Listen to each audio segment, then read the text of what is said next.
Well, one of the favorite stops on the WTS circuit is here in Hamburg, but this time it's only going to be for less than an hour.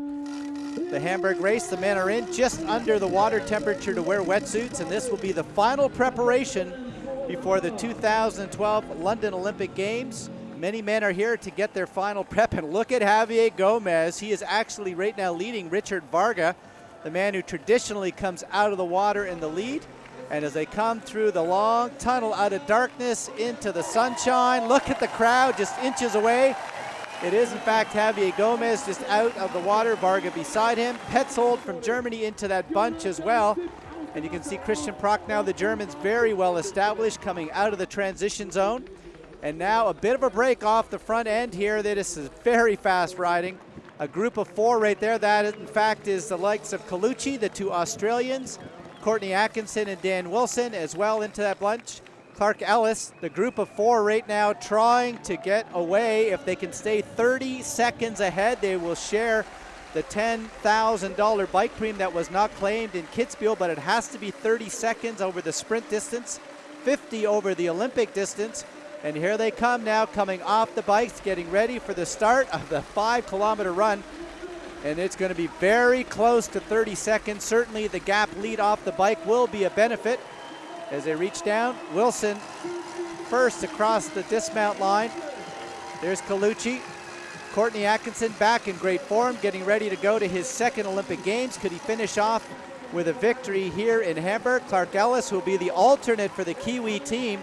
And as the men put on their shoes to head out, the clock will be ticking whether or not they've got a 30-second gap. Here come the bikes.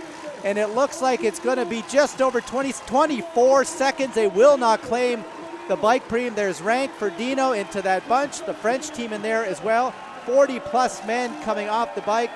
One of the big runners who did not make that pack, Lucas Versbicas, is back about 90 seconds, so he will not be a part of this very fast run. Mario Mola did not make the group as well. And off they go. Look at Gomez. He is absolutely sprinting. Richard Murray is hammering as well. Huge crowds here cheering. A big German group of about 4 or 5 men in the top 6 or 7. And look at, there's Colucci, and he's going to be caught first by Richard Murray. And Javier Gomez just on his shoulder. Justus from Germany right now sitting in 4th, but I think they're all going to go by Colucci from Brazil.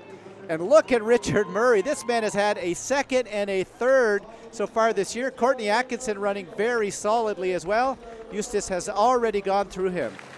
Getting dark here. It's about 7 o'clock in Hamburg. The crowds are still huge. And look at Gomez making that move.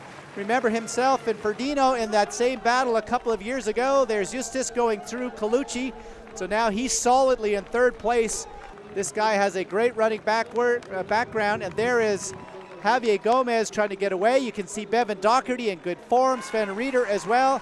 Clearly now in 3rd place. Steffen Justus, I think, is going to have it. But here comes a sprint. Gomez trying to go. But it looks like Richard Murray has found another gear. Richard Murray, who just a year ago wasn't even on the radar screen, is going to claim victory here in Germany. What a great race for South Africa. Richard Murray claims victory. And maybe the dark horse going into the London Olympic Games. Javier Gomez will be 2nd across the line. Murray 14:04 we understand for the 5K run, 14:10 for Gomez. Justus turns back and claims to the crowd, and there comes Sven Rieder 4th across the line. What an incredible finish, but the day belongs to Richard Murray, who put South Africa on the map. He now has 3 podiums in 2012 and will certainly be a name to look out for as they head towards the London Olympic Games in just a few weeks. Yeah, you know what? I think after Kitzbühel, I think any icing would have been great. Would have been great. And I definitely think it's having a month off of racing and things has definitely played to my benefit.